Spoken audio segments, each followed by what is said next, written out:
ಇಷ್ಟು ಜನಗಳ ಜೊತೆ ನಾನು ಒಂದು ಸ್ಟೇಜ್ ಹಂಚ್ಕೋತೀನಿ ಅನ್ನೋದು ಬಹುಶಃ ನಮ್ಮ ಕನ್ಸ್ಪಾನ್ಸಲ್ಲ ನೆನೆಸಿರಲ್ಲ ಎಲ್ಲ ಘಟಾನುಘಟಿಗಳು. ಸೊ ಎಲ್ರಿಗೂ ಥ್ಯಾಂಕ್ಸ್. ಈ ಸಿನಿಮಾನ ಒಂದು ಗಟ್ಟಿ ತಂಡ ಕಟ್ಕೊಂಡು ಶೂಟ್ ಮಾಡೋದಕ್ಕೆ ಹೊರಟಿದ್ದೀವಿ ಆ್ಯಂಡ್ ಪ್ರಿಪೇರ್ ಮಾಡೋದಕ್ಕೆ ಹೊರಟಿದ್ದೀವಿ. ಆ್ಯಂಡ್ ಅಣ್ಣ ಹೇಳ್ದಂಗೆ June 6 ರಿಲೀಸ್ಗೂ ಪ್ಲ್ಯಾನ್ ಮಾಡಿದ್ದೀವಿ. ಈಗಾಗಲೇ ಬ್ಯಾಕ್ವರ್ಡ್ಸ್ ವರ್ಕ್ ಮಾಡ್ತಾ ಇದ್ದೀವಿ, ಹಾಡುಗಳು ರೆಡಿ ಆಗಿದೆ, ಆಗಲೇ ಶೂಟಿಗೆ ರೆಡಿ ಆಗಿದ್ದೀವಿ. ಆ್ಯಂಡ್ ಯುವ ಅವರಲ್ಲಿ ಏನೋ ಒಂದು ಎನರ್ಜಿ ಇದೆ, ಆ ಎನರ್ಜಿನ ಚಾನಲೈಸ್ ಮಾಡುವಂಥ ಕೆಲಸ ಈ ಸಿನಿಮಾ ನಾವು ಮಾಡೋದಕ್ಕೆ ಪ್ರಯತ್ನ ಪಡ್ತಾ ಇದ್ದೀವಿ. ಅದಕ್ಕೆ ಇಷ್ಟು ಜನ ಸೇರಿದ್ದೀವಿ. ನಮ್ಮ ಮುಂದಿನ ಒಂದು ಪೀಳಿಗೆ ಸೂಪರ್ ಸ್ಟಾರ್ ಆಗಿ ನಾವೊಬ್ಬ ಯುವನಲ್ಲಿ ಕಾಣ್ಬೋದು ಅಂತ ನಾವು ನೋಡ್ತಾ ಇದ್ದೀವಿ. And Sampada she is a new face, ಹೊಸ ಇದು. ಆ್ಯಂಡ್ ಬೇರೆ ಸಿನಿಮಾಗಳು ಮಾಡಿದ್ದಾರೆ, ನಮ್ಮಲ್ಲಿ ಐ ಫೌಂಡ್ ತುಂಬ ಆ್ಯಕ್ಟಾಗಿ ಸೂಟ್ ಆಗ್ತಾರೆ ನಮ್ಮ ಪಾತ್ರಕ್ಕೆ ಅಂತ, ಹಾಗಾಗಿ ಅವ್ರು ಆ್ಯಕ್ಟ್ ಮಾಡ್ತಿದ್ದಾರೆ. ಆ್ಯಂಡ್ ನಾನು ಆಗಲೇ ಹೇಳ್ದಂಗೆ ಗಟ್ಟಿ ತಂಡ ಸತ್ಯ ಸರ್, ಚರಣ್ ಅವರು, ಮಾಸ್ತಿ ಅವರು ಎಲ್ಲರೂ ಸೇರಿ, ದೀಪು ಸರ್, ಆಮೇಲೆ ರಾಜನ್ ಅವರು, ಆರ್ಟ್ ಶಿವಕುಮಾರ್ ಮತ್ತು ಅಮರ್ ಇದ್ದಾರೆ. ಸೊ ಹೀಗೆ ನನ್ನ ಜೊತೆ ಕತೆ ಬರೆದಿರೋ ವಿಕ್ರಮ್ ಹತ್ವಾರು. ಸೊ ಎಲ್ಲರೂ ವಿ ಆರ್ ಆಲ್ ಒಂದು ಮಟ್ಟದಲ್ಲಿ ಸೀಸನ್ ಆಗ್ಬಿಟ್ಟು ಬಂದಿರೋ ಅಂಥ ಒಂದು ತಂಡ ಇದು. So we are trying to give ಯಾವುದೋ ಒಂದು ಒಳ್ಳೆ ಸಿನಿಮಾ ಮಾಡೋಣ, ಚೆನ್ನಾಗಿ ಮಾಡೋಣ ಅನ್ನೋ ಇದ್ರ ಕುತೂಹಲದಲ್ಲಿದ್ದೀವಿ. ಆ್ಯಂಡ್ ಅಣ್ಣ ಹೇಳ್ದಂಗೆ ಪ್ರಾಪರ್ ಥಿಯೇಟ್ರಿಗೆ, ಯಾಕೆಂದರೆ ರತ್ನ ಪ್ರಪಂಚ OTT ಇತ್ತು, ಅದನ್ನು ನಾವು ಥಿಯೇಟ್ರಿಗೆ ಮಾಡಬೇಕು ಅಂತಿದ್ದು ಕೋವಿಡ್ ಟೈಮ್ಸ್ ಇದರಿಂದ. ಈ ಸಿನಿಮಾ ಥಿಯೇಟ್ರಿಗೆ ಬಂದು ಥಿಯೇಟ್ರಲ್ಲಿ ಜನ ಮಜಾ ಮಾಡಿ ಹಬ್ಬ ಮಾಡಿ ಅದಾದಮೇಲೆ ನಾವು OTT ಇದರಲ್ಲಿ ನೋಡೋವಂಥ ಇದಕ್ಕೆ ತೊಗೊಂಬರೋಣ ಅಂತಿದ್ದೀವಿ. ಹಾಗೆಯೇ ಎಲ್ರಿಗೂ ಥ್ಯಾಂಕ್ಸ್. ನಮ್ಮ ಪ್ರೊಡ್ಯೂಸರ್ಸ್ಗೂ ನನ್ನನ್ನು ನಂಬಿರೋದಕ್ಕೆ ಮುಂಚೆ ಒಬ್ಬರಿಗೆ ಕತೆ ಹೇಳ್ತಿದ್ದೆ, ಇವಾಗ ಜೊತೆಗೆ ಕೂತ್ಕೊಂಡು ಮೀಟಿಂಗ್ ಮಾಡ್ಕೊಂಡು ಕತೆ ಹೇಳ್ತೀನಿ. ಸೊ ಎಲ್ರಿಗೂ ಥ್ಯಾಂಕ್ಸ್ ನನ್ನನ್ನು ನಂಬಿರೋದಕ್ಕೆ. ಆದಷ್ಟು ಒಳ್ಳೆಯ ಸಿನಿಮಾ ಮಾಡೋ ಪ್ರಯತ್ನದಲ್ಲೇ ಎಲ್ಲರೂ ಇದ್ದೀವಿ. Thank you so much. ಏನಾದರೂ ಪ್ರಶ್ನೆಗಳಿದ್ರೆ ಕೇಳ್ಬೋದು ಸರ್. ಈ ಕಡೆ ಸರ್, ಇಲ್ಲಿ ತನಕ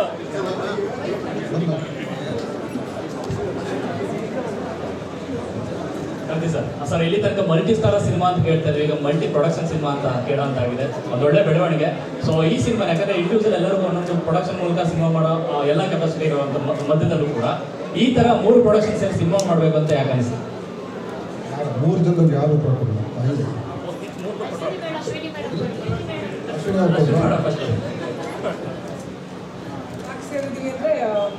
ಅದೇ ಸುಮಾರು ಜನ ಹಂಗೆ ಮಾಡ್ತಾರೆ. ನಮಗೇನಾದ್ರು ಫಸ್ಟ್ ನಾನು ಗುರು ಕತೆ ಕೇಳ್ತಾ ಇದ್ದೀನಿ, ನಾನು ಯುವ ಕತೆ ಕೇಳ್ತಾ ಇದ್ವಿ, ಯಾವುದು ಸೆಟ್ ಆಗಿಲ್ಲ. ಸರಿ, ಒಂದು ದಿವಸ ಕಾರ್ತಿಕ್ ಮತ್ತು ಯೋಗಿ ಬಂದು ಹೇಳಿದ್ರು, ಆಗ ಒಂದು ಸ್ಟೋರಿ ಇದೆ, ಸುಮ್ಮನೆ ಕೇಳಿ ರೋಹಿತ್ ಒಂದು ಸ್ಟೋರಿ ಮಾಡ್ತಾರೆ, ತುಂಬ ಚೆನ್ನಾಗಿತ್ತು. ಆಮೇಲೆ ಹಾಗೆ ಡಿಸ್ಕಷನ್ ಮಾಡಿದ್ವಿ. ಜಯಣ್ಣ ಸರ್ ಕೇಳ್ತಾರೆ, 3 ಪ್ರೊಡಕ್ಷನ್ ಹೌಸ್ ಕೇಳಿದ್ವಿ. ಆ್ಯಂಡ್ ಯಾಕೆ why don't we do it together ಅಂತ ನಾಳೆ ಡಿಸಿಷನ್ ತಗೊಂಡು ಅವರು ಓಕೆ ಅಂತ. ಕತೆ ವಿಚಾರದಲ್ಲಿ ಎಷ್ಟು ಕಾಡಿದೆ ಸಿನಿಮಾ ಅಂತ? ಕತೆ ವಿಚಾರದಲ್ಲಿ ಎಷ್ಟು ಕಾಡಿದೆ ಕತೆ ಅಂತ ಸ್ಕ್ರೀನ್ ಪ್ಲೇ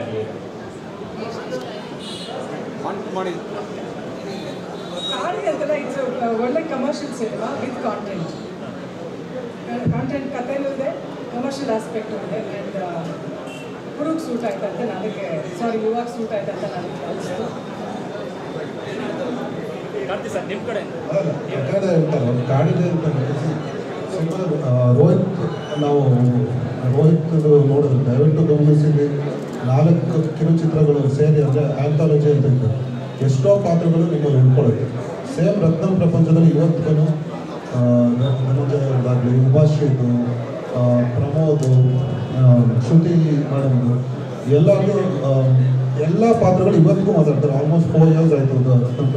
ಉತ್ತರಾಖಂಡಲ್ಲೂ ಕೂಡ ಅವ್ರು ಬಂದಿರೋ ಒಂದೊಂದು ಕ್ಯಾರೆಕ್ಟರ್ ಜರ್ನಿ ಇರುತ್ತಲ್ಲ, ಅದು ಇಟ್ಸ್ ಆಲ್ವೇಸ್ ಅವರು ತುಂಬ ರಿಯಲ್ ಲೈಫ್ಗೆ ಹತ್ರದ್ದು, ನಮ್ಮಲ್ಲಿ ಸುತ್ತಮುತ್ತ ನೋಡಿರೋ ಜನದ್ದು ಅಥವಾ ಕೇಳಿರೋ ವ್ಯಕ್ತಿಗಳ ಬಗ್ಗೆ ಕಥೆ ಇರುತ್ತೆ. ಇದಲ್ಲೂ ಅದೇ ಥರದ್ದು ಒಬ್ಬನ ಜರ್ನಿ, ಯುವ ಅನ್ನೋದು ಏನಕ್ಕೆ ಅಲ್ಲ, ಅವ್ನ ಜರ್ನಿ ಜೈನ ಅವ್ರು ಹೇಳಿದ್ದಾರೆ. ಕಾಶ್ಮೀರಿಂದ ಸಿಂಹದಲ್ಲಿ ಸ್ಟಾರ್ಟ್ ಆಗಿದೆ, ಏನಕ್ಕೆ ಅಲ್ಲೇ ಎಂಡ್ ಆಗುತ್ತೆ. ಆ್ಯಂಡ್ ವೈಡ್ ರೇಂಜ್ ಆಫ್ ಊರಲ್ಲಿ ಶೂಟಿಂಗ್ ಮಾಡಬೇಕಾಗಿದೆ ಪಿಕ್ಚರ್. ಸೊ ಪಾತ್ರಗಳು, ಎಲ್ಲ ಪಾತ್ರಗಳು ಕಾಣುತ್ತೆ ನಿಮ್ಗೆ. ನೀವು ಥಿಯೇಟ್ರಿಂದ ಆಚೆ ಹೋಗ್ತಿದ್ದಾಗ ಈ ಎಲ್ಲ ಸಿನಿಮಾದಲ್ಲೂ ಪಾತ್ರಗಳು ನಿಮ್ಗೆ ಉಳ್ಕೊಳ್ಳುತ್ತೆ. ಇನ್ನೂ ಒಂದು ವರ್ಷ 2 ವರ್ಷ ಈ ಪಾತ್ರಗಳ ಬಗ್ಗೆ ಮಾತಾಡ್ತೀವಿ. ಅದು ನಿಮಗೆ ನೆಕ್ಸ್ಟ್ ಇವನ್ ನೀವು ಕತೆ ಕೇಳಾದ್ಮೇಲೆ 2 ದಿನ ಆಗಲಿ 3 ದಿನ ಆದಮೇಲೆ ನಿಮಗೆ ಆ ಕಥೆಗಳಲ್ಲಿ ಆ ಪಾತ್ರಗಳಾಗಲಿ ಸನ್ನಿವೇಶಗಳು ನಿಮಗೆ ನೆನಪು ಬರ್ತಿದೆ, ಅದನ್ನು ಕಾಣುತ್ತಾನೆ. ಅದನ್ನು ಸೊ ನಿಮಗೂ ಹಾಗೆ ಕಾಣುತ್ತೆ. ಸೊ ಆಲ್ ದಿಸ್ ಪಾತ್ರಗಳು ಮೇನ್ಲಿ ಆಲ್ ಕ್ಯಾರೆಕ್ಟರ್ಸ್ ಇರುತ್ತೆ, ಅದು ಉದಾಹರಣೆ. ಕೊಲಾಬ್ರೇಷನ್ ಕೇಳೋದಲ್ಲ, ಯಾವುದೋ ಒಂದು ಏನೋ ಕಟ್ಟಬೇಕಾದ್ರೆ ಅಥವಾ ಏನೋ ದೊಡ್ಡದಾಗಿ ಯೋಚನೆ ಮಾಡಬೇಕಾದ್ರೆ ಎಲ್ಲರೂ ಕೈ ಜೋಡಿಸಿದ್ರೆ ಒಂದು ಏನೋ ಅಂದರೆ ಇವಾಗ ತುಂಬ ಅತಿರೇಕ ಅನ್ನಿಸ್ಬೋದು. ಈಗ ರಾಮ ಮಂದಿರ ಕಟ್ಟಬೇಕು ಅಂದರೆ ಎಲ್ಲರೂ ಕೈ ಜೋಡಿಸೋದಲ್ಲ, ಆ ರೀತಿ ಏನೋ ಒಂದು ಆಗಬೇಕಲ್ವ ನಮ್ಮ ಇಂಡಸ್ಟ್ರಿಲಿ, ಮುಂದಿನ ಪೀಳಿಗೆಗೆ ಏನೋ ಆಗಬೇಕಾಗ್ತಿತ್ತಲ್ವ. ಸೊ ಅವರೊಬ್ಬರನ್ನ ಪ್ರಾಬಬ್ಲಿ ನಾವು ಯಾರು ಆಲ್ ಸೆಲೆಬ್ರೇಟಿಂಗ್ ಅಪ್ಪು ಸರ್ನ ಸೆಲೆಬ್ರೇಟ್ ಮಾಡ್ದಂಗೆ ನಾವು ಇವ್ರನ್ನೂ ಸೆಲೆಬ್ರೇಟ್ ಮಾಡಬೇಕು ಅನ್ನೋದು ಅತಿರೇಕ ಮಾತಲ್ಲ, ಆ್ಯಕ್ಚುಲಿ ನಮ್ಮ ಮನಸ್ಸಿಗೆ ಬಂದಿದೆ. ಆಮೇಲೆ ಮುಂಚೆಯಿಂದನೂ ಬಂದಿರೋದು ಲೋಕೇಶ್. ನೀವು ಭೂತಾಯನ ಮಗ ಈಗ ನೋಡಿದ್ರು 3-4 ಜನ ಪ್ರೊಡ್ಯೂಸರ್ ಇದ್ದಾರೆ. ಈ ಹಿಂದಿ ತೆಲುಗು ಸಿನಿಮಾ ನೋಡಿದ್ರೆ ಎಲ್ಲರಿಗೂ ಇಂಡಿವಿಜುವಲ್ ಇದ್ರೂ ಸಿನಿಮಾನ ದೊಡ್ಡದು ಮಾಡಿದಾಗ ಆಮೇಲೆ ಕೊಲಾಬ್ರೇಷನ್ ಇಸ್ ಫ್ಯೂಚರ್. ಅದೇ ಅದನ್ನ ಒಟ್ಟಿಗೆ ಸೇರಿದ್ರೆ ಸ್ವಲ್ಪ ಅದು ಇನ್ನೂ ಚೆನ್ನಾಗಿ ನೀವು ಮೂಡ್ ತೋರಿಸ್ಬೋದು ಅಂತ. ಸೊ ಮೇನ್ಲಿ ಅದೇ ಎವ್ರಿ ಒನ್ ಥಿಂಕಿಂಗ್ ಸೇಮ್ ಇದೆ, ಒಂದೇ ಟಾರ್ಗೆಟ್ ಇದೆ. ಸೊ ಅಲೈನ್ ಆದಾಗ 3 ಜನ ಜೊತೆ ಮಾಡೋದೇನು ತೊಂದರೆ ಇಲ್ಲ. ಸರ್ ಅದು ರಿಲೇಟೆಡ್ ಪ್ರಶ್ನೆನೇ ಇದು. ಸೊ ನೀವು 3 ಜನ ಅಂದರೆ ಎಲ್ಲ ಈ 3 ಜನನೂ ದೊಡ್ಡ ಪ್ರೊಡಕ್ಷನ್ ಅಂದರೆ ಎಷ್ಟು ಕೋಟಿ ಬೇಕಿದ್ರು ನೀವು ಒಬ್ಬೊಬ್ಬರೇ ಹಾಕ್ಬೋದು. ಸೊ ಹೈ ಬಡ್ಜೆಟ್ ಜಾಸ್ತಿ ಇದೆಯಾ ಹೇಗೆ ಏನು ಅಂತ ಅದಕ್ಕೆ 3 ಜನನೂ ಕೊಲಾಬ್ರೇಟ್ ಆಗಿದ್ದೀರಾ ಅಂತ. ಹೈ ಬಜೆಟಿಂದ ಸಿನಿಮಾ ತಕ್ಕಂಗಿದೆ. ಇಷ್ಟು ಒಬ್ಬರೇ ಮಾಡೋಕ್ಕಾಗಲ್ಲ ಅದಕ್ಕಿಂತ ಬೇಕು. ಒಂದು ಸಿನಿಮಾಗೆ ಎಷ್ಟು ಬೇಕು ಅಷ್ಟು, ಆ ಸಿನಿಮಾಗೆ ಎಷ್ಟು ಬೇಕು ಎಲ್ಲೂ ಏನು ಕಾಂಪ್ರಮೈಸ್ ಆಗದೆ ಮಾಡ್ತಾಯಿದ್ವಿ. ಆಮೇಲೆ ತರೋ ಹೋಮ್ವರ್ಕ್. ಈಗ ನಾವು ಇವತ್ತಿನ ದಿನ ನವೆಂಬರ್ 28, ಜೂನ್ 6ಕ್ಕೆ ಥಿಯೇಟರ್ ರಿಲೀಸ್ ಡೇಟ್ ಅನೌನ್ಸ್ ಮಾಡ್ತಾ ಇದ್ದೀವಿ ಅಂತ ಪರ್ಫೆಕ್ಟ್ ಪ್ಲ್ಯಾನ್ ಮಾಡ್ಕೊಂಡೇ ಮಾಡಿದ್ವಿ. Everything is plan from day 1 shoot to last day of shoot. Promotions ಯಾವಾಗಿಂದ ಸ್ಟಾರ್ಟ್ ಆಗಬೇಕು ಎಲ್ಲ ಅದನ್ನು.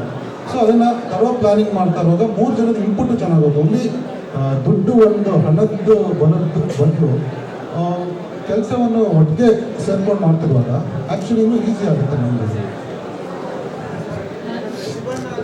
ಇಲ್ಲ, ನೀವು ಕೇಳಿದ ಕ್ವೆಶ್ಚನ್ ಏನಂದರೆ, ನೀವು ಹೇಳ್ದಂಗೆ ಎಷ್ಟು ದುಡ್ಡು ಆದರೂ ಯಾರಾದರೂ ಹಾಕ್ಬೋದು, ಬಟ್ ಕಷ್ಟನೋ ಸುಖನೋ ಒಬ್ಬನೇ ಅನುಭವಿಸೋದು ಬಂದು ಎಲ್ಲರೂ ಒಟ್ಟಿಗೆ ಸೇರಿದ್ರೆ ಅದು ಚೆನ್ನಾಗಿರುತ್ತೆ ಅಂತ.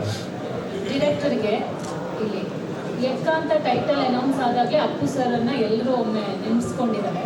ಸೊ ಸಿನಿಮಾದಲ್ಲಿ ಅದೇ ಥರ ಡೈಲಾಗ್ಸ್ಗಳಾಗಿರ್ಬೋದು ಅಥವಾ ಅಪ್ಪು ಸರ್ ಬಂದು ಹೋಗುವಂಥದ್ದು ಏನಾದರೂ ಮ್ಯಾಜಿಕ್ ಮಾಡುವ ಸಾಧ್ಯತೆ ಇದೆಯಾ? ಆ್ಯಕ್ಚುಲಿ ಟೈಟಲ್ ಹುಟ್ಟಿರೋದೇ ಜಾಕಿ, ವರ್ಕಿಂಗ್ ಟೈಟಲ್ ಎಕ್ಕ ಅಂತ ಇತ್ತು, ಬಹುಶಃ ಎಲ್ರಿಗೂ ಗೊತ್ತಿದೆ. So we wanted to carry that forward. ಒಂದು ಬೀಯಿಂಗ್ ತುಂಬ ಕ್ಲಿಯರಾಗಿ ಹೇಳಬೇಕು ಅಂದರೆ. ಇನ್ನೊಂದೇನು ಅಂತಂದರೆ ಬಹುಶಃ ಅದೇನೋ ಕೂಡು ಬರುತ್ತೆ ಅಂತಾರಲ್ಲ, ಆ ಥರ ಎಕ್ಕರಾಜ ನಾವು ಕತೆ ಕೇಳಬೇಕಾದ್ರೆ ಎಲ್ರಿಗೂ ಫಸ್ಟ್ ಹಾಡು ತಲೆ ಬಂದಿದೆ ಎಕ್ಕ ರಾಜ ರಾಣಿ. ಸೊ ಎಕ್ಕ ರಾಜ ರಾಣಿ ಕಿರಣ ಅಂದ್ಕೊಂಡೆ, ಅದಾದ್ಮೇಲೆ ಇಲ್ಲ ಎಕ್ಕ ವಾಸ್ ದಿ ವರ್ಕಿಂಗ್ ಟೈಟಲ್ ಜಾಕಿದು, ಅದನ್ನೇ ಕ್ಯಾರಿ ಫಾರ್ವರ್ಡ್ ಮಾಡೋಣ ಅಂತ ಆ ಟೈಟಲ್ ಅಂತ. ಆ್ಯಂಡ್ ಇನ್ನು ಅಪ್ಪು ಸರ್ ಬರ್ತಾರ ಸಿನಿಮಾದಲ್ಲಿ ಮ್ಯಾಜಿಕ್ ಇರುತ್ತಾ ಅನ್ನೋದು ನೀವು ಸಿನಿಮಾ ನೋಡಬೇಕು. ಯುವ ಇದಾರಲ್ಲ ಅಪ್ಪು ಸರ್, ಅದು ಅಪ್ಪು ಸರ್ ನೋಡ್ದಂಗೆ ಆಗುತ್ತೆ. ನೀವು ಜಾಕಿ ಅಥವಾ ಅವ್ರು ಏನು ಮ್ಯಾಜಿಕ್ ಮಾಡೋರಲ್ಲ, we are trying to do that. ನಾನು ಸೂರಿ ಸರ್ ಅಷ್ಟು ಇದಲ್ಲ, ಬಟ್ ಮತ್ತೆ ಜಾಕಿನ ರೀಕ್ರಿಯೇಟ್ ಮಾಡೋಕ್ಕಾಗಲ್ಲ, ಅಪ್ಪು ಸರ್ನ ಮತ್ತೆ ನಾವು ರೀಕ್ರಿಯೇಟ್ ಮಾಡೋಕ್ಕಾಗಲ್ಲ, but we are trying to achieve whatever. ಆ ಅಚೀವ್ಮೆಂಟ್ ಮಾಡೋದಕ್ಕಂತೂ ಪ್ರಯತ್ನ ಪಡ್ತಾ ಇದ್ದೀವಿ. ಸರ್, ವಿಭಿನ್ನ ಪ್ರಯತ್ನಗಳು ಆಗ್ತಾನೆ ಇರುತ್ತೆ ಪ್ರತಿ ಸಲವೂ ಕೂಡ. ಸೊ ನಾವು ಕೂಡ ಈ ಸತಿ ಯುವವನ್ನ ಬೇರೆ ರೀತಿಯಲ್ಲೇ ನೋಡಬೇಕು ಅಂತ ಆಸೆ ನಮಗೂ ಕೂಡ ಖಂಡಿತ ಇದೆ. ಅಂದರೆ ಪ್ರತಿಯೊಂದು ಸಿನಿಮಾದಲ್ಲಿ ಎಲ್ಲರೂ ಹೇಳ್ತಾರೆ ಈ ಎಲ್ಲ ವಿಭಿನ್ನವಾಗಿದೆ, ನಿಮ್ಮನ್ನ ಕಾಡುತ್ತೆ ಅಂತ ಹೇಳಿ. ಸೊ ಎಕ್ಸಾಕ್ಟ್ ಆಗಿ ನಾವು ಈ ಸಿನಿಮಾನ ನೋಡಿ ಹೊರಗೆ ಹೋಗುವಾಗ ನಮ್ಮನ್ನ ಯಾವ ರೀತಿ ಕಾಡಬಹುದು ಅಂತ ಹೇಳಿ ಅದೊಂದು ಪ್ರಶ್ನೆ. ಜೊತೆಗೆ ಮೇಡಮ್ ನಿಮಗೆ ಈ ಸಿನಿಮಾ ಅಂತ ಬಂದಾಗ ಯಾವೆಲ್ಲ ರೀತಿಯ ಸಲಹೆ ಸೂಚನೆಗಳನ್ನು ಕೊಡ್ತಾರೆ? ಮೊದಲನೇ ಪ್ರಶ್ನೆಗೆ ಉತ್ತರ ಕೊಡ್ತೀನಿ. ಅಂದರೆ ವಿಭಿನ್ನ ಸಿನಿಮಾ ಅಂತ ನಾನು ಹೇಳಕ್ಕೆ, ಯಾವುದು ವಿಭಿನ್ನ ಸಿನಿಮಾ ನನಗೆ ಗೊತ್ತಿಲ್ಲ. ಅಂದರೆ ಎಲ್ಲ ಸಿನಿಮಾನು ನಾವು ಕಮರ್ಷಿಯಲ್ ಆಗೇ ನಾವು ಸಿನಿಮಾ ನೋಡಬೇಕು ಅಂತ ನನ್ನ ಒಂದು ಪಾಯಿಂಟ್ ಆಫ್ ವ್ಯೂ. ನಾವು ಸಿನಿಮಾ ಇಸ್ ಕಾಮರ್ಸ್. ನಾವು ಪೇಪರ್ ಮೇಲೆ ಬರೆಯೋವರೆಗೂ ಅದು ಆರ್ಟ್ ಆಗಿರುತ್ತೆ. ಅದಾದ್ಮೇಲೆ ನಾವು ಸಿನಿಮಾ ಮಾಡಬೇಕು ಅಂದ್ರೆ ದುಡ್ಡು ಮಾಡಲೇಬೇಕಲ್ಲ. ಸಿನಿಮಾ ರಿಲೀಸ್ ಮಾಡಿ ದುಡ್ಡು ಮಾಡಬೇಕಿದ್ರೆ ನಾನು ಮನೇಲಿ ಇಟ್ಕೊಂಡು ನಾನು ನೋಡಬೇಕಾಗುತ್ತೆ. ಸೊ ನಾನು ಒಂದು ಕಮರ್ಷಿಯಲ್ ಎಲಿಮೆಂಟ್ ಇಟ್ಕೊಂಡು ಜನಕ್ಕೆ ತಲುಪುವಂಥ ಸಿನಿಮಾ ಮಾಡ್ತಾ ಇದ್ದೀನಿ. ವಿಭಿನ್ನ ಸಿನಿಮಾ ಎಲ್ರಿಗೂ ನನ್ನ ಫಿಲಮ್ ನನ್ನ ವಿಭಿನ್ನ ಅಂತ, ನನ್ನ ಮಗು ನನಗೆ ನನ್ನ ಮಗು ಸೂಪರ್ ಅಂತಲೇ ಮಾತಾಡ್ತೀವಿ, ಆ ಥರ ಇರುತ್ತೆ. ಇನ್ನೊಂದು ಮೇಡಮ್ ನಾವು ಫಸ್ಟ್ ಟೈಮ್ ನಾವು ಕತೆ ಹೇಳಿದಾಗ ಅವ್ರಿಗೊಂದು ಲೈಫಿನ ನ್ಯೂಯನ್ಸ್ ಇದೆ. ಅಂದರೆ ಅವರು ತುಂಬ ಚೆನ್ನಾಗಿ ಈಸಿಯಾಗಿ ಕಟ್ಟಿ ಹಿಡಿದ್ಬಿಡ್ತಾರೆ. ಏನಾದರೂ ಒಂದು ಸಣ್ಣ ಇದೆ ಅದನ್ನು ಇಮಿಡಿಯೇಟಾಗಿ ಹೇಳೋರು, ಇದು ಈ ಥರ ಬೇಡ, ಹಿಂಗೆ ಮಾಡಿ, ಹಿಂಗೆ ಮಾಡ್ಬೋದು. ಆ್ಯಂಡ್ ಅದು ಸಣ್ಣ ನ್ಯೂಯನ್ಸಸ್ ವರ್ಕ್ ಆಗಿದೆ ನಮಗೆ. ಮೇಡಮ್ದು, ರಾಘಣ್ಣ ಅವ್ರದ್ದು ಈ ಸಜೆಷನ್ಸ್ ಎಲ್ಲ ತುಂಬ ವರ್ಕ್ ಆಗಿದೆ ಈ ಸಿನಿಮಾ ಅಂತ. ಅದಾಗಿ ಇಮಿಡಿಯೇಟ್ ಇಂಪ್ಲಿಮೆಂಟೇಷನ್ ಇದೆ.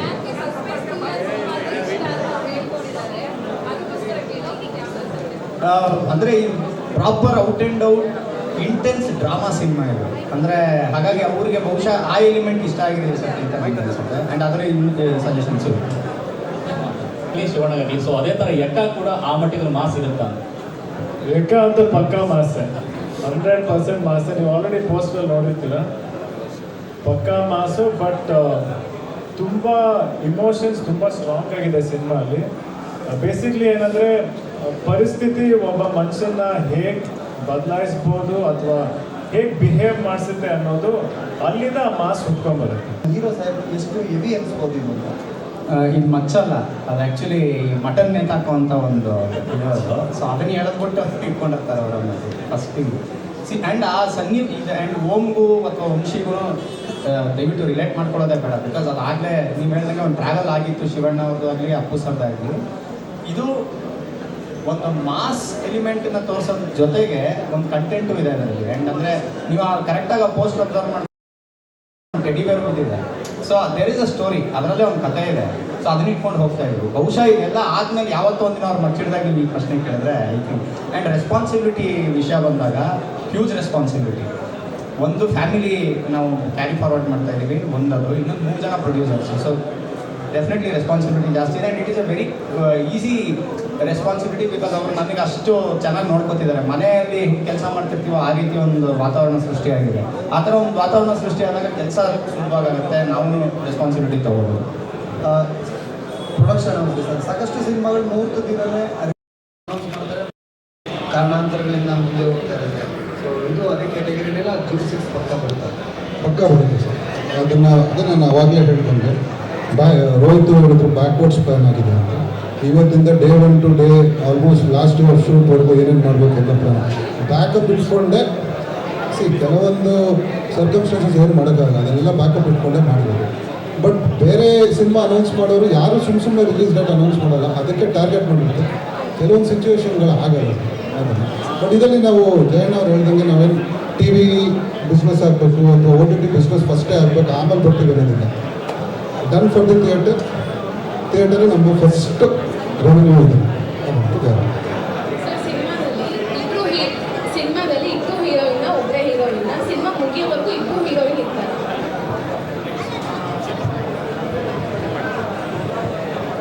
ಸಿನಿಮಾ ನೋಡಿ ಯುವ ಅವರಿಗೆ ಇಲ್ಲ ಹೇಳಿದ್ರಲ್ಲ, ಒಳ್ಳೆಯದಾಗಿ ನೆಗೆಟಿವ್ ಆಗೋದು ಬೇಡ. ಈ ಪ್ರಕೃತಿ ವಿಕೋಪಗಳು ಅವರು ಅದಾಗ ಏನು ಮಾಡೋಕ್ಕಿಲ್ಲ. ನೋಟ್ ಮಾಡಿ ಏನು ಆಗೋದು ಬೇಡ, ಒಳ್ಳೆಯದಾಗಿ ಅಡೇಟ್ ಮಾಡಿ. ಆಮೇಲೆ ಇದು ಮುಗಿಸಿ ಉತ್ತರಾಖಂಡಕ್ಕೆ ಬೇರೆ ಹೋಗ್ಬೇಕು ನಾವು ಅಂತ. ಈಗ ಸೊ ನಾನು ಮಾಡಲೇಬೇಕು ಉತ್ತರಾಖಂಡ. ಸದ್ಯಕ್ಕೆ ನಿಮಗೆ ಗೊತ್ತು, ನನಗೆ ಶಿವಣ್ಣ ಹುಷಾರಿಲ್ಲ. ಆಮೇಲೆ ಅದು ತುಂಬ ಮಲ್ಟಿ ಕಾಸ್ಟ್ ಸಿನಿಮಾ. ಒಂದು 9-10 ಜನ ದೊಡ್ಡ ದೊಡ್ಡ ಆರ್ಟಿಸ್ಟ್ ಇರೋ ಸಿನಿಮಾ. ಎಲ್ಲ ಡೇಟ್ಸು ಅಲೈನ್ ಆಗ್ತಿರೋ ಕಾರಣದಿಂದ ಸೊ ನಾವು ಅದಕ್ಕೆ ಮತ್ತೆ ಮಾಡಲೇಬೇಕು. ಅದು ಅರ್ಧ ಶೂಟ್ ಆಗಿ ಒಂದು 35% ಶೂಟ್ ಆಗಿದೆ. ಸೊ ನಾವು ಹೋಗಲೇಬೇಕು, ಪಕ್ಕ ಈ ಡೇಟ್ ಬಂದೇ ಬರ್ತೀವಿ ಸರ್. ಉತ್ತರಾಖಂಡ ಅನ್ನೋದಕ್ಕೆ ಆ ಸಿನಿಮಾ ನಿಂತೇಬೇಕು ಅನ್ನುವಂಥದ್ದು ಇತ್ತು ಸರ್. ಈ ಸಿನಿಮಾ ಶುರುವಾದಾಗ ನೀವೇ ಉತ್ತರಾಖಂಡ ಅನ್ನೋದಕ್ಕೆ ಆ ಪ್ರಶ್ನೆ ನಾನು ಕೇಳ್ತೀನಿ. ಸಿನಿಮಾ ನಿಂತೆ ಹೋಗಿದೆ ಮತ್ತೆ ಟೇಕಪ್ ಆಗಲ್ಲ ಅನ್ನುವಂಥದ್ದು ಇದೆ ಸರ್. ನಿಂತಿಲ್ಲ ಸರ್, ನಿಮಗೆ ಅದೇ ನಾನು ಹೇಳಿಲ್ವ, ಇದು ಸ್ಟಾರ್ಟ್ ಆದಾಗ ಅನ್ಕೋತಾರೆ ಒಂದೇ ಡೈರೆಕ್ಟ್ರು 2 ಪಿಕ್ಚರ್ ಒಂದೇ ಟೈಮಲ್ಲಿ ಇದು ಮಾಡ್ತಾರೆ. ಅದು ಇದೆ. ಈಗ ಏನಾಗಿದೆ ಅದರಲ್ಲಿ ನಾನು ನಿಮ್ಗೆ ಹೇಳ್ದಂಗೆ ಮಲ್ಟಿ ಸ್ಟಾರ್ ಕಾಸ್ಟ್ ಇದ್ದಾರೆ ಒಬ್ಬರು.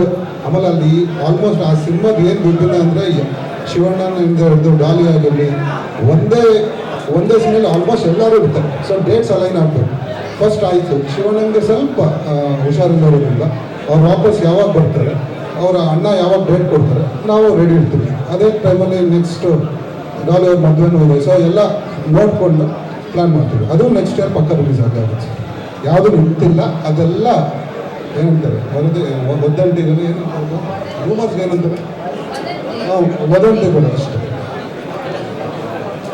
ಅಲ್ಲ, ಆ್ಯಕ್ಚುಲಿ ನಾವು ಶಿವಣ್ಣ ಅವ್ರ ಜೊತೆ ಶೂಟ್ ಮಾಡ್ಬಿಟ್ಟಿದ್ದೀವಿ. ಸೊ ನಿಲ್ಸೋದು ಏನೋ ನಮ್ಮ ಕಡೆಯಿಂದ ಅಫಿಷಿಯಲ್ ಆಗಿ ಏನಾದರೂ ಬಂದರೆ ಅಫಿಷಿಯಲ್ ಇದ್ದಾದ್ರೆ ದಯವಿಟ್ಟು ಅದನ್ನೆಲ್ಲ ನಂಬಕ್ಕೋದು.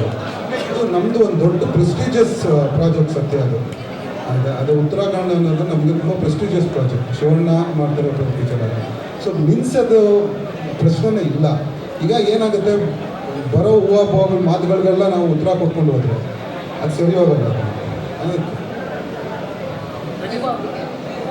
ಎಕ್ಕ ಟೈಟಲಲ್ಲೇ ನಾನೆಸ್ ಇದೆ. ನೀವು ಕೂಡ ರಗಡ ಕಾಣಿಸ್ಕೊಂಡಿದ್ದೀರಾ. ಸಿನಿಮಾ ಪೂರ್ತಿ ಮಾಸ್ ಕ್ಯಾರಿ ಆಗುತ್ತಾ? ಈಗ ನಿಮ್ಗೊಂದು ಜವಾಬ್ದಾರಿ ಕೂಡ ಜಾಸ್ತಿ ಆಗಿದೆ, ದೊಡ್ಡ ಟೀಮು. ಹೇಗೆ ಅನ್ನಿಸ್ತಾ ಇದೆ ನಿಮ್ಮ ಪಾತ್ರ ಪ್ರಿಪರೇಷನ್? ಅಫ್ಕೋರ್ಸ್ ಕ್ಯಾರೆಕ್ಟರ್ ಮಾಸ್ ಇದೆ, ಸಿನಿಮಾ ತುಂಬ ಮಾಸ್ ಇದೆ, ನಾನು ಆಗಲೇ ಹೇಳಿದೆ.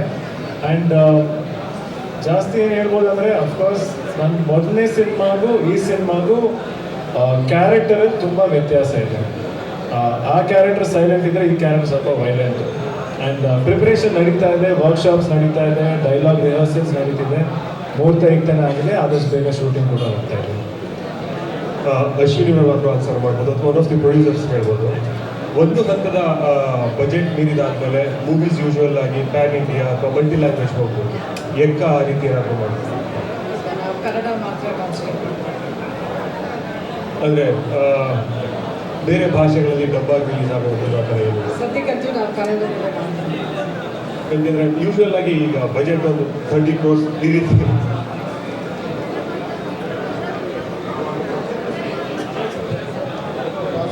ಸಿನಿಮಾಗಳು ಈಗ ಬರ್ತಾ ಇರುವಂಥ ಸಿನಿಮಾಗಳು ಎಲ್ಲರೂ ಕೂಡ ಪ್ಯಾನ್ ಇಂಡಿಯಾ ಅಂತ ಬರೀ ಕನ್ನಡನೇ ಫೋಕಸ್ ಮಾಡ್ತಾರೆ. ಖುಷಿಯ ವಿಚಾರ. ಯಾಕೆ ಈ ರೀತಿ ಅಂತ ಮತ್ತೆ ಒಂದು ನಿರ್ಧಾರ? ಸರ್ ಯಾಕೆ ಅಂತಲ್ಲ, ನಾವು ಕನ್ನಡ ಅಂದರೆ ಕನ್ನಡನೇ, ಪ್ಯಾನ್ ಇಂಡಿಯಾ ಮಾಡಬೇಕು ಅಂತ ಪ್ಯಾನ್ ಇಂಡಿಯಾ ಮಾಡ್ತೀವಿ. ಈಗ PRK ಇಂದ ಮಾಡಿರೋದಾಗಲಿ ಅಥವಾ ಜಯಣ್ಣ ಸಂಸ್ಥೆಯವರಿಂದ ಮಾಡಿರೋದಾಗಲಿ ಕನ್ನಡ ಅಂತಲೇ ಮಾಡಿರೋದು. ಬೇರೆ ಭಾಷೆಯಲ್ಲಿ ಅನೌನ್ಸ್ ಮಾಡಿ ಬರೀ ಕನ್ನಡದಲ್ಲಿ ಮಾಡಿರೋದು ಆ ಥರದಿಲ್ಲ. ಪ್ಯಾನ್ ಇಂಡಿಯಾ ಮಾಡೋರು ಅವರು ಆ ಒಂದು ಏನು ಕನಸು ಕಟ್ಕೊಂಡು ಮಾಡಿರ್ತಾರೆ ಸರ್, ಅದರಲ್ಲೇನು ತಪ್ಪಿಲ್ಲ. ಬಟ್ ಈ ಸಿನಿಮಾ ಪಕ್ಕ Kannada and native Kannada. Bangalore under belly ಅಂತ ಏನಂತಾರೆ, ಅಲ್ಲಿ ನಡೆಯೋ ಕತೆ. ಸೊ ಬೇರೆಯವ್ರಿಗೆ ಮಾಡಬೇಕು ಅಂದರೆ ರೀಮೇಕ್ ರೈಟ್ಸ್ ಆಲ್ವೇಸ್ ಅವೈಲೇಬಲ್ ಇರುತ್ತೆ. ಬಟ್ ನಾವು ಬೇರೆ ಭಾಷೆಗೆ ಡಬ್ ಮಾಡೋದಾಗಲಿ ಆ ಒಂದು ನೋ ಥಾಟ್ಸ್, ಅದು ಆ ಥರ ಏನು ಥಾಟ್ಸ್ ಇಲ್ಲ.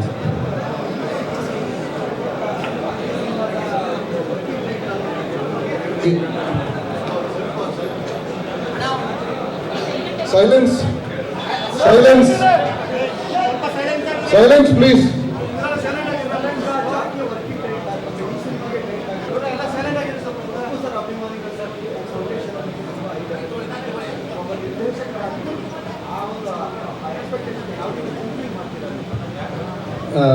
ಸರ್ ನಾನು ಅಂದರೆ ತುಂಬ ಪ್ರಾಕ್ಟಿಕಲ್ ಆಗಿ ಹೇಳಬೇಕು ಅಂದರೆ ನಾನು ಫ್ಯಾನ್ಸ್ಗೆ ಸಿನಿಮಾ ಮಾಡೋದು ಅಥವಾ ಆಡಿಯನ್ಸ್ಗೆ ಸಿನಿಮಾ ಮಾಡೋದಕ್ಕಿಂತ ಮುಂಚೆ ಐ ಥಿಂಕ್ ನಮಗೋಸ್ಕರ ನಾವು ಫಸ್ಟ್ ಇದು ಚೆನ್ನಾಗಿದೆ ಅನಿಸಿದಾಗೇ ನಾನು ಸಿನಿಮಾ ಮಾಡೋದಕ್ಕೆ ಹೋಗೋದು. ಸೊ ಇದು ನನಗೆ ನಾನು ಸಿನಿಮಾ ಮಾಡಿದಾಗ ಒಪ್ತಾರೆ ಅನ್ನೋ ಒಂದು ನಂಬಿಕೆ ಬರುತ್ತಲ್ಲ, ಇದನ್ನು ಒಪ್ಕೊಂಡು ಅಪ್ಕೋತಾರೆ ಅಂತ ಇದ್ದಾಗಲೇ ನಾವು ಸಿನಿಮಾ ಮಾಡೋದಕ್ಕೆ ಹೋಗೋದು ಆ್ಯಂಡ್ ಕತೆ ಮಾಡೋದಕ್ಕೆ ಹೋಗೋದು. ಆ್ಯಂಡ್ ಅದಕ್ಕೆ ಏನೇನು ಕೆಲಸ ಬೇಕೋ ಅದನ್ನ ಅಷ್ಟು ಮಾಡಿದ್ದೀವಿ. ನಾನು ಆಗಲೇ ಹೇಳ್ದಂಗೆ ಆ ರೆಸ್ಪಾನ್ಸಿಬಿಲಿಟಿ ಜಾಸ್ತಿ ಇರೋದ್ರಿಂದ ಅಪ್ಪು ಸರ್ ಫ್ಯಾನ್ಸು, ಆಮೇಲೆ ಯುವ ಅವ್ರಿಗೂ ಇವಾಗ ಏನೊಂದು ಫ್ಯಾನ್ಸ್ ಕ್ರಿಯೇಟ್ ಆಗಿದ್ದಾರೆ, ಅವ್ರನ್ನ ನಮಗೆ ಟ್ರೈನ್ ಟು ಡಿಸ್ಕಸ್ ಅವ್ರನ್ನ ನಾವು ಕೇಟರ್ ಮಾಡ್ತೀವಿ. And not just fans, Kannada ಆಡಿಯನ್ಸನ್ನು ನಾವು ಕೇಟರ್ ಮಾಡೋದಕ್ಕೆ ಟ್ರೈ ಮಾಡ್ತಾ ಇದ್ವಿ. ನಾವು ಫ್ಯಾನ್ಸ್ ಇದು ಪ್ರಾಬಬ್ಲಿ ಆಡಿಯನ್ಸ್ ಕೂಡ ಫ್ಯಾನ್ಸ್ ಆಗೋಕ್ಕೆ ಶುರು ಮಾಡ್ತಾರಲ್ಲ ಆಮೇಲೆ. ಸೊ ಆ ನಿಟ್ಟಿನಲ್ಲೇ ಕೆಲಸ ನಡೀತಾ ಇದೆ. We need a wide audience for this film ಅಷ್ಟೇ. Drama, proper intense drama cinema, raw intense drama film.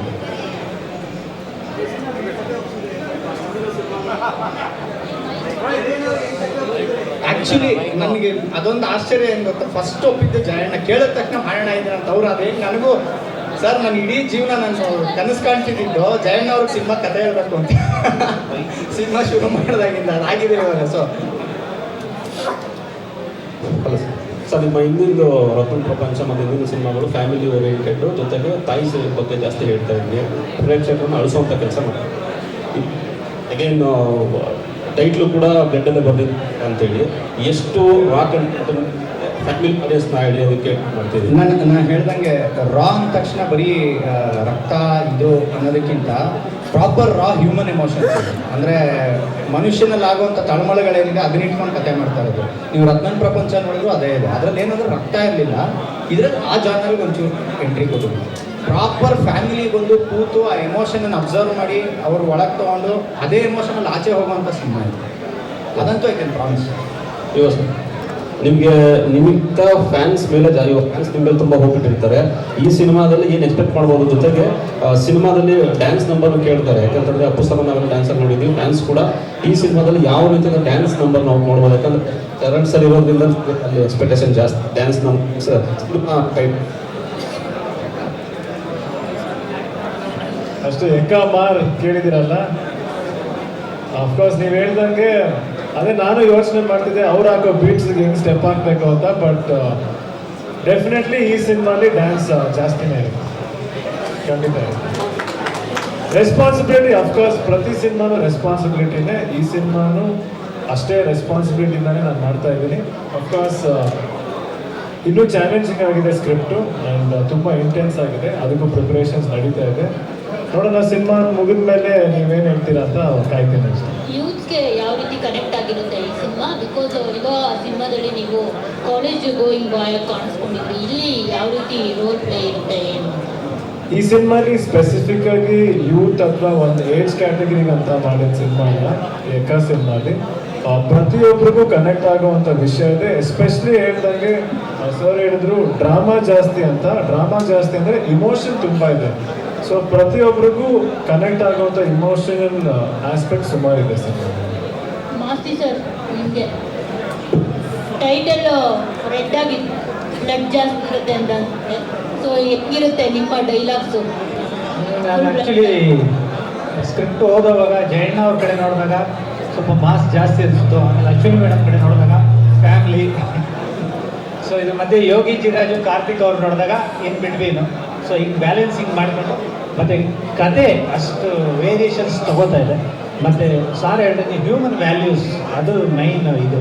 So ಅದ್ರ ಜೊತೆಗೆ ಬ್ಲೆಂಡ್ ಆಗುತ್ತೆ, ಬ್ಲಡ್ ಆಗಲಿ, ಯಾಕಂದರೆ ರಕ್ತ ಇದ್ದಾಗಲೇ ಕಣ್ಣಿನ ಟಚ್ ಆಗೋದು. ಸೊ ಮಾಸ್ತಿ ಸರ್, ನಿಮಗೆ ಪ್ರತಿ ಸಿನಿಮಾದ ಡೈಲಾಗ್ ಮಾಡಬೇಕಾದ್ರೆ ಒಂದಿಷ್ಟು ರಿಸರ್ಚ್ ಮಾಡ್ತೀರಾ ಅಂತ ನೀವೇ ಹೇಳಿದ್ದೀರಾ. ಈ ಎಕ್ಕಕ್ಕೆ ಯಾವ ಥರ ರಿಸರ್ಚ್ ಮಾಡ್ತಿದ್ರೆ? ಯಾಕಂದರೆ ಮೂರು ಪ್ರೊಡಕ್ಷನ್ಸ್ ಇದೆ. ಈ ಸಬ್ಜೆಕ್ಟ್ಗೆ ನಾನು ಸದ್ಯ ಸರ್ ಇಬ್ಬರು ರಿಸರ್ಚ್ ಮಾಡಲಿಲ್ಲ. ಏಕೆಂದರೆ ಲೊಕೇಶನ್ ನೋಡೋಕೆ ಹೋದಾಗ 2 ಡೇಸ್ಗೆ ಲೊಕೇಶನ್ ತೋರಿಸ್ಬಿಟ್ಟಿರುತ್ತೆ. ಯಾಕೆಂದರೆ ನಾವು ಸೂರ್ಯ ಅವ್ರ ಜೊತೆ ಕೆಲಸ ಮಾಡಿರೋದ್ರಿಂದ ಸೊ ಆ ಥರದ ಲೊಕೇಶನ್ಸ್ ಎಲ್ಲ ಸಿಕ್ಬಿಡ್ತು. ಇನ್ನು ರಿಸರ್ಚ್ ಅಂತ ಬಂದಾಗ ಮಾಸ್ ಸಬ್ಜೆಕ್ಟ್ ಅಂತ ಹೇಳಿದಾಗ ಒಂದು ಸ್ವಲ್ಪ ಅನುಭವಗಳು, ಅಂದರೆ ಮೈನ್ ಆಡಿಯನ್ಸ್ ಪಲ್ಸ್ ಅವ್ರು ಏನು ಎಕ್ಸ್ಪೆಕ್ಟ್ ಮಾಡ್ತಾರೆ. ಮತ್ತು ಒಂದು ವರ್ಷನೂ ಪದಕಿ ಸರ್ ತುಂಬ ಚೆನ್ನಾಗಿ ಬರ್ಕೊಟ್ಟಿದ್ರು. ಸೊ ಅದ್ರ ಮೇಲೊಂದು ಲೇಯರು ಚೆನ್ನಾಗಿದೆ ಸರ್. ನಿಮ್ಮ ಜಾನರ್ಗೆ ಹತ್ರ ಇದೆಯಾ? 26 ಕಟ್ಟು 19 ಕಟ್ಟು ಅಂತ ಬರೋದಾದ್ರೆ ಈ ಶಿವಾಜಿನಗರ ಸುತ್ತಮುತ್ತ ಒಂದಷ್ಟು ಶೂಟ್ ಆಗಿರೋದ್ರಿಂದ ಸೊ ರಿಯಲಿಸ್ಟಿಕ್ ಯಾವ್ದಾದ್ರು ಒರಿಜಿನಲ್ ಕತೆ ಆ ಎಳೆಯನ್ನು ಇಟ್ಕೊಂಡು ಏನೋ ಮಾಡ್ತಾ ಇದ್ದಾರೆ ಹೇಗೆ? ನಮ್ಗೆ ಯಾವಾಗ ತಲೆ ಹೋಗಲಿಲ್ಲ ಅಂದಾಗ ನಾವು ನಮ್ಮ ಜಾಕ್ ಅವ್ರ ಏರಿಯಾಗೆ ಹೋಗ್ತೀವಿ. ಅವರು ಸುಮ್ಮನೆ ಜಾಲಿ ಜಾಲಿ ಅಂದರೆ ಸಾಕು, ಅದು ಕನೆಕ್ಟ್ ಆಗುತ್ತೆ. ಸೊ ಒಂದು ವರ್ಲ್ಡ್ ಬೇರೆ ಕಾಣಿಸುತ್ತೆ. ಅಂದರೆ ಆ ಏರಿಯಾಗಳ ಆ ಥರ ಅಂದರೆ ಅದೇನಂದರೆ ಶ್ರಮಿಕ ಜೀವನ, ಅವ್ರಿಗೆ ನಾವು ಎಂಟರ್ಟೈನ್ಮೆಂಟ್ ಒದಗಿಸ್ಬೇಕು. ಸೊ ಅದು ಕನೆಕ್ಟ್ ಆಗುತ್ತೆ. ಸೊ ಆ ಥರದ್ದೊಂದು ಇದಂತೂ ಎಕ್ಕಾಲಿ ಇದೆ. ಡೆಫಿನೆಟ್ಲಿ ತಂದೆ ತಾಯಿಗೆ ಏನಂದರೆ ಮಕ್ಳು ಏನು ಮಾಡಿದ್ರು ಸಂತೋಷನೇ. ಬಟ್ ಈ ಸಿನಿಮಾಗೆ ಏನು ಹೊಸದಂದರೆ ನಮ್ಮ ತಂದೆ ಕೂಡ ಪೂರ್ತಿ ಸ್ಕ್ರಿಪ್ಟಲ್ಲಿ ಇನ್ವಾಲ್ವ್ ಆಗಿದ್ದಾರೆ. ಆ್ಯಂಡ್ ಅವ್ರ ಅನುಭವ ಕೂಡ ಈ ಸ್ಕ್ರಿಪ್ಟಲ್ಲಿ ಬರ್ತಿರೋದು ನನಗೆ ತುಂಬ ಖುಷಿ ಆಗ್ತಿದೆ. ಇನ್ಫ್ಯಾಕ್ಟ್ ಸುಮಾರು ಪಾಯಿಂಟ್ಸ್, ಸುಮಾರು ಇಮೋಷ್ನಲ್ ಆಸ್ಪೆಕ್ಟ್ಸ್ನ, ಸುಮಾರು ಸೀನ್ಸ್ ಕೂಡ ಅವ್ರು ಸಜೆಸ್ಟ್ ಮಾಡಿದ್ರು. ಆ್ಯಂಡ್ ಆ ಕಾರಣದ ಸ್ಕ್ರಿಪ್ಟ್ ಸಖತ್ ಇಂಪ್ರೂವ್ ಆಗ್ತಿದೆ. ಆ್ಯಂಡ್ ಈ ಸಿನಿಮಾ ಪೂರ್ತಿ ಪ್ರತಿಯೊಂದು ನಾವು ಮೊದಲನೇ ದಿನದಿಂದ ಕತೆ ಕೇಳಿದಾಗಿಂದ ಇವತ್ತು ತನಕ ಪ್ರತಿ ಏಜದಲ್ಲೂ ನಮ್ಮ ತಂದೆ ಅಂತ ನನ್ನ ಜೊತೆಗೆ ಇರ್ತಾರೆ. ನಮ್ಮ ಅಮ್ಮ ಬಿಡಿ, ಅವರು ಇವಾಗ ಫುಲ್ ನನ್ನ ಮೈಕಟ್ಟೆಲ್ಲ ನೋಡ್ಬೇಕಂದ್ರೆ ಅದಕ್ಕೆಲ್ಲ ನಮ್ಮ ಅಮ್ಮನ ಕಾರಣ. ನನ್ನ ಊಟ ಕರೆಕ್ಟ್ ಟೈಮ್ ಏನಾದರೂ ಪಾಪ ಬೇಡ ಅಂದ್ರೂ ಎಲ್ಲ ಅವರೇ ನೋಡ್ಕೊತಾರೆ. ಎಲ್ಲೇ ಇದ್ರೂ ಫಸ್ಟ್ ಅವ್ರು ಫೋನ್ ಮಾಡಿ ಕೇಳೋದೆ ಮಗ ಊಟ ಮಾಡ್ದ ಅಂತ. ಸೊ ಅಮ್ಮ ಅಂದರೆ ನಿಮ್ಗೆ ಎಲ್ರಿಗೂ ಗೊತ್ತು, ಅದೇ ಥರನೇ ಸಪೋರ್ಟ್ ಆಗ